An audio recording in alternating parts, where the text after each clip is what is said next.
یہ ایک بڑا انٹرسٹنگ واقعہ ہے. سیدنا موسیٰ علیہ نبینا علیہ الصلوۃ والسلام کے زمانے میں ایک شخص تھا جس کا نام تھا قارون، جسے اللہ تعالیٰ نے بہت دولت کے ساتھ نوازا تھا.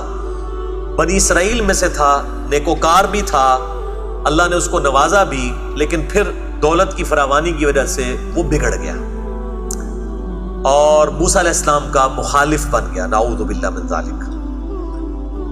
اور یقین کریں یہ جو سٹوری ہے، یہ اس کو سٹوری نہ سمجھیے گا، ایک ریالٹی ہے اور یہ آج تک اسی طریقے سے قائم ہے.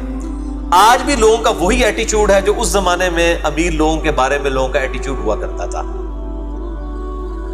ان قارون کان من قوم موسیٰ، بے شک قارون قوم موسیٰ میں سے تھا. فبغى علیہم، تو اس نے ان پر سرکشی کی. وآتیناہ من الکنوز، اور ہم نے اس کو خزانے دیے تھے.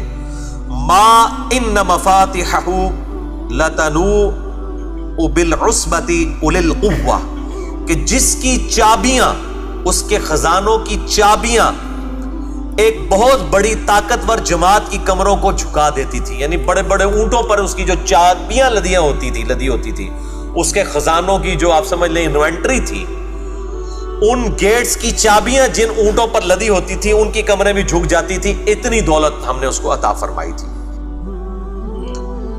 اذ قال له قومه،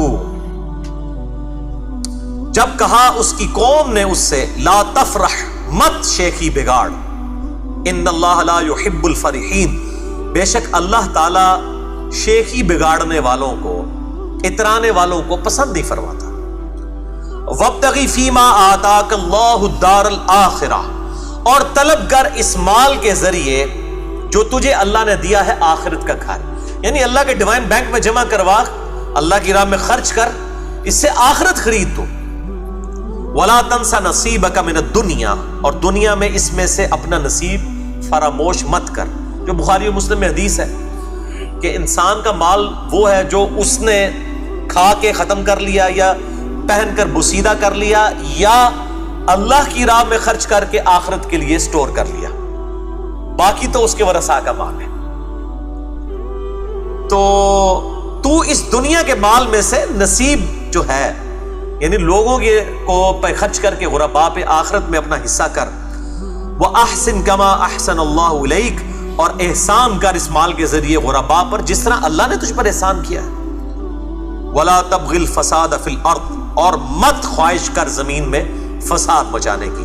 ان اللہ لا يحب المفسدین، بے شک اللہ تعالیٰ فساد کرنے والوں کو پسند نہیں فرماتا.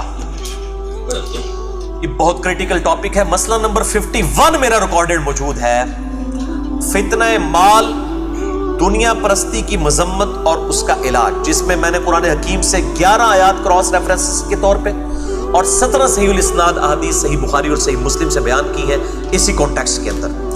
اب میں وہ احادیث اور آیات یہاں پر کور کروں پھر 1.5 گھنٹہ چاہیے. مسئلہ نمبر 51 اہل سنت پاک.com ہماری ویب سائٹ پہ آپ دیکھ سکتے ہیں.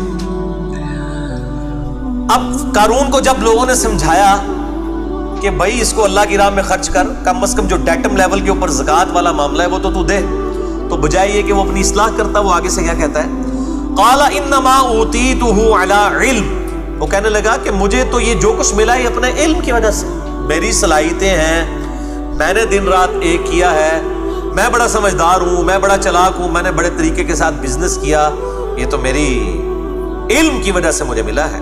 علی علم عندی، جو میرے پاس ہے. اولم یعلم ان اللہ قد اہلک من قبلہ من القرون، کیا اس نے یہ بھی نہ سوچا کہ اللہ تعالیٰ نے اس سے پہلے کئی قوموں کو ہلاک کر دیا. من ہوا اشد منہ قوتا واکثر جمعا، جو قوت میں بھی اور جمعیت میں بھی، مال جمع کرنے میں یا اسباب جمع کرنے میں قارون سے بھی بڑھ کے تھے، اللہ تعالیٰ نے ان کو بھی ہلاک کر دیا.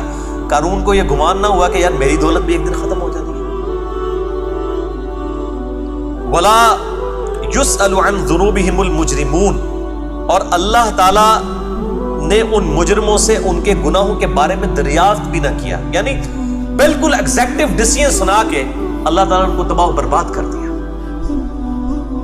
فخرج علی قومہ فی زینتی، تو ایک دن قارون پوری ٹھاٹ کے ساتھ، زیب و زینت کے ساتھ پوری شان و شوکت کے ساتھ.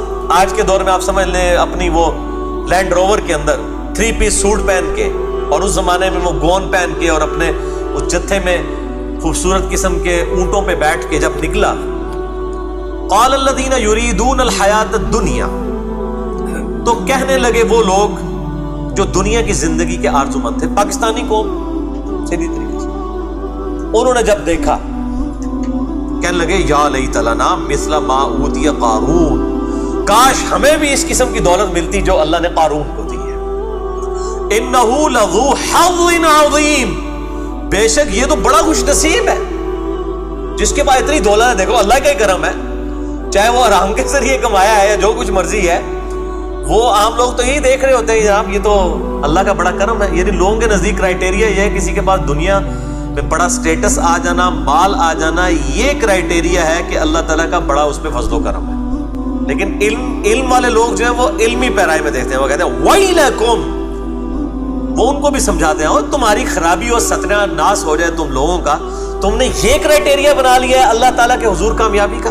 ویلکم ثواب اللہ خیر لمن آمن وعمل صالحا, اللہ کے حضور بہتر اجر تو ان لوگوں کے لیے ہے ثواب جو ایمان لے آئیں اور بات مان لیں اور نیک عمل اختیار کریں.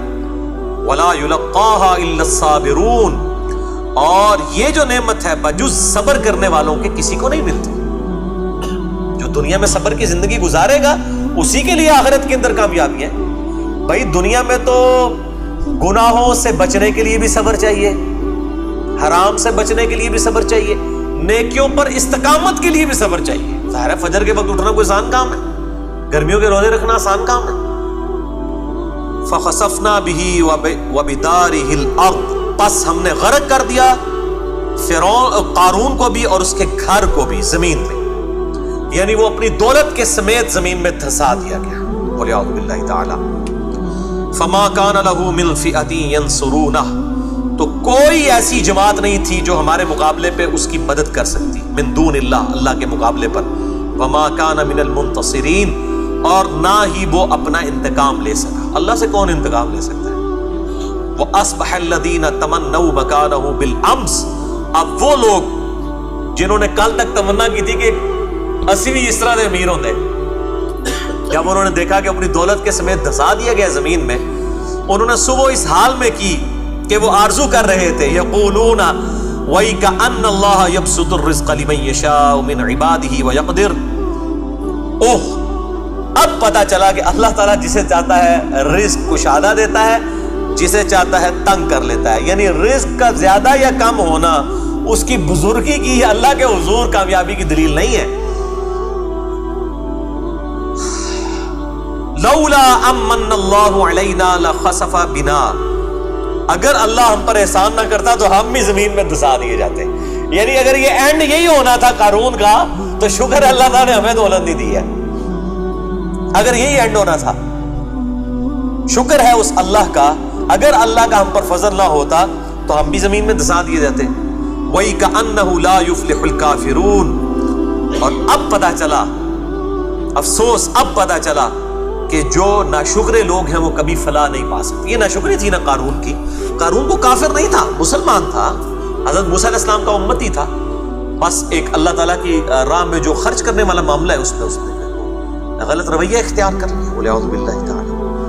تو یہ میرے بھائیوں بہت ایک سمجھ لیں عبرت انگیز واقعہ ہے اس بنی اسرائیل کی امت کے اندر, ایک بہت بڑا واقعہ جس کو اللہ تعالیٰ نے بیان کیا ہے ہماری عبرت کے لیے.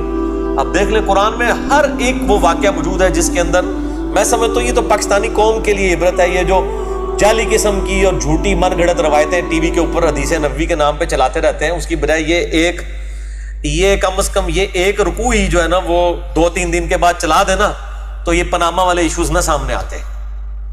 کم از کم لوگ جھنجھوڑے تو جاتے, کیونکہ لوگوں کو مطلب آخرت کے حوالے سے کوئی شرم و حیا نہیں ہے. وہ سمجھتے ہیں دنیا کی جو دولت ہے یہ سب کچھ ہے. بولے اعوذ باللہ تعالی.